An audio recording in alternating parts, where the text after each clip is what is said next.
उसके बाद से वो सीधा निकलती है। उसको यकीन था कि कहीं प्रॉब्लम का सलूशन इधर मिल जाएगा और वो जंगल के रास्ते आगे जाती है। तब तक उसको एक गुफा दिखाई देता है और गुफा के अंदर जाती है तो एक औरत थी जो कि हुबहू उस मून प्रिंसेस की तरह लग रही होती है। उसे देखकर मारिया चौंक जाती है। फिर वो औरत कहती है कि मैं भी तुम्हारी तरह एक मून प्रिंसेस हूँ।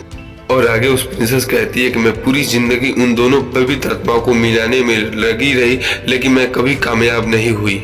उसकी परेशानी देखकर मारिया कहती है कि मेरे अंकल इसमें कुछ मदद करेंगे। बेंजामिन का नाम सुनते ही वो औरत भड़क जाती है। उसके बाद मारिया को पता चलता है कि उस बॉक्स को डिनायर वंश की फैमिली ने चुराई थी और चाबी उसकी फैमिली ने चुराई थी। तभी मारिया को अपने बुक का मार्क दिखाई देता है और देखती है कि वो बुक का मार्क ही वो चाबी है और डिनायर वंश के राज में जाना चाहती है। फिर मारिया उससे मदद मांगती है और दोनों उस राज्य के जाने के लिए निकल जाते हैं। रास्ते में जाते जाते प्रिंसेस कहीं रुक जाती है और कहती है कि वह देखो वो डिनायर वंश का किला है, इससे मैं आगे नहीं जा सकती। यह बताकर वो प्रिंसेस वहां से भाग जाती है। फिर मारिया उस किले में जाती है। वहां किले में जाते ही सिपाही उसे पकड़ के अपने सरदार के सामने पेश करते हैं। उसके बाद मारिया चाबी को उस सरदार को पकड़ा देती है। मारिया की यह हरकत देखकर सरदार काफी चौंक जाता है।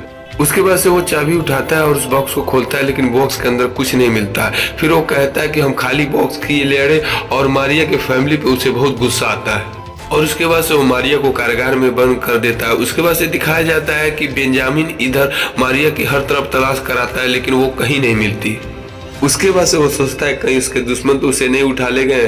फिर मारिया बहादुरी के साथ वहां से भाग निकलती है और यह सब रॉबिन देख लेता है और उसके पीछे एकदम से पड़ जाता है और वो कैसे भी करके जंगलों की तरफ भाग निकलती है। उसके बाद से बेंजामिन कुत्ता वहां मिलता है जिसे वो सुरक्षित पैलेस पहुंचा देता है। उसके बाद से बेंजामिन घर पे ही मिलता है और वो बिल्कुल गुस्सा होता है और मारिया से कहता है कि आज के बाद से तुम इस पैलेस से बाहर कदम नहीं रख सकती, अगर कदम रखी तो तुम्हारे हाथ पैर तोड़ दूंगा। और उसकी डांट सुनकर मारिया अपने कमरे में चली जाती है। इधर बेंजामिन को अपनी गलती का एहसास होता है और मारिया के पास जाता है और वो माफी मांगने लगता है। और आगे दिखाते हैं कि मारिया के कमरे में वो मून प्रिंसेस मिलती है। मारिया उसे देख के चौंक जाती है और कहती है कि तुम उस दिन मुझे किले के पास छोड़ के क्यों भागी। उसके बाद से मून प्रिंसेस मारिया को मून प्रिंसेस वाला ड्रेस देती है और मारिया को मना लेती है। बेंजामिन घर पे नहीं होता, इसलिए मून प्रिंसेस पियानो बजाने लगती है। उसी वक्त मारिया को आईने में उनकी प्रेम कहानी का विजुअल दिखने लगता है। तब मारिया को पता चलता है तो ये मून प्रिंसेस तो मेरे अंकल की प्रेमिका है। और आगे दिखाते हैं कि दोनों की एंगेजमेंट होने के बाद से बेंजामिन को पता चलता है कि ये डिनोर खानदान की लड़की और उस पर भड़क जाता है और एंगेजमेंट तोड़ के वहां से पैलेस से बाहर निकाल देता है। इसीलिए प्रिंसेस दोनों खानदान से दूर जाकर एक गुफा में रहने लगती है। और आगे दिखाते हैं कि मारिया फ्लैशबैक देखने के बाद से मून प्रिंसेस से कहती है कि आप मेरे बेंजामिन अंकल से बात क्यों नहीं करती।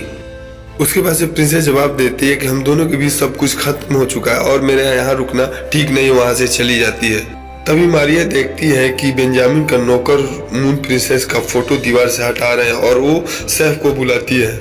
और तभी उस पेंटिंग में प्रिंसेस का शरीर हिलने लगता है और वो नेकलेस के बारे में सबको बताती है। फिर सैफ मारिया से कहता है रोबनी उस नेकलेस के पास पहुंचा सकता है क्योंकि वो जंगल का हर कोना कोना हर पेड़ के बारे में जानता है। मारिया को सभी लोग समझाते हैं। मारिया रॉबिन का मदद लेने के लिए राजी हो जाती है। उसके बाद से बेंजामिन और गुफा वाली प्रिंसेस को खत लिखती है और किसी तरह उनको मिलवाने की कोशिश करती है। उसके बाद से वो खत पढ़कर दोनों एक दूसरे से मिलने के लिए राजी हो जाते हैं। तब उन्हें पता चलता है कि वो उन दोनों में से किसी ने एक दूसरे को खत लिखा ही नहीं और इस बात को लेकर फिर उनपे बहस हो जाती है। तब बेंजामिन को पता चलता है कि मारिया फिर पहले से गायब है और उसे ढूंढने के लिए वो निकल जाते हैं। और आगे दिखाते हैं जंगल का हर कोना वो देख रहे हैं। मून प्रिंसेस भी उसके साथ है और उधर रॉबिन का पिता ईगल की मदद से मारिया को ढूंढ रहा होता है। देखा उस जमाने का टेक्नोलॉजी। और मारिया को पकड़ने के लिए निकल जाता है। उधर दिखाया जाता है कि मारिया अपने खरगोश की मदद से रॉबिन को उल्टा लटका देती है और रॉबिन मारिया से विनती करता है कि मुझे प्लीज छोड़ दो। फिर मारिया कहती है कि उस नेकलेस ढूंढने में मेरी मदद करो तो तुम्हें छोड़ दूंगी। फिर रॉबिन उसकी बात को मान लेता है। और आगे दिखाते हैं कि बेंजामिन और मून प्रिंसेस जंगल में अब भी झगड़ा कर रहे होते हैं। और आगे दिखाता है कि मारिया और रॉबिन उस नेकलेस को ढूंढ रहे होते हैं। तभी डिनोर का एक आदमी आके रॉबिन को उठा ले जाता है। मारिया अकेले पड़ जाती है और अकेले उस नेकलेस को ढूंढने लगती है। उसके बाद से मारिया को मून प्रिंसेस का व्हाइट घोड़ा दिखाई देता है और वो घोड़ा मारिया को नेकलेस के पास ले जाता है। तभी उसी वक्त रॉबिन का बाप आ जाता है। सरदार मारिया को पकड़ने वाला ही होता है, तब तक बेंजामिन का कुत्ता आ जाता है। सरदार उसे भी मार देता है। उसके बाद से रॉबिन वहां आ जाता है, जो कि मारिया को बचा लेता है और अपने साथ लेके भागने लगता है।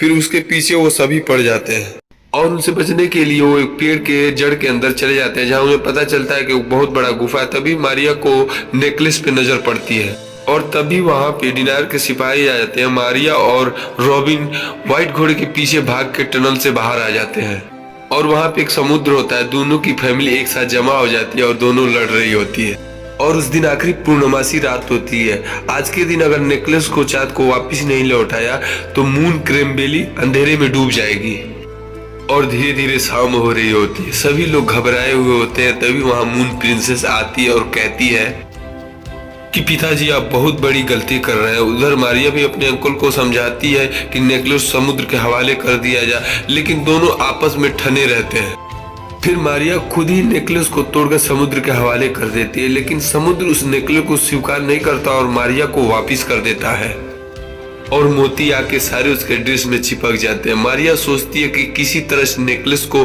समुद्र के हवाले करना होगा और समुद्र में कूद जाती है और वो समुद्र की गहराइयों में जाकर बेहोश होती है।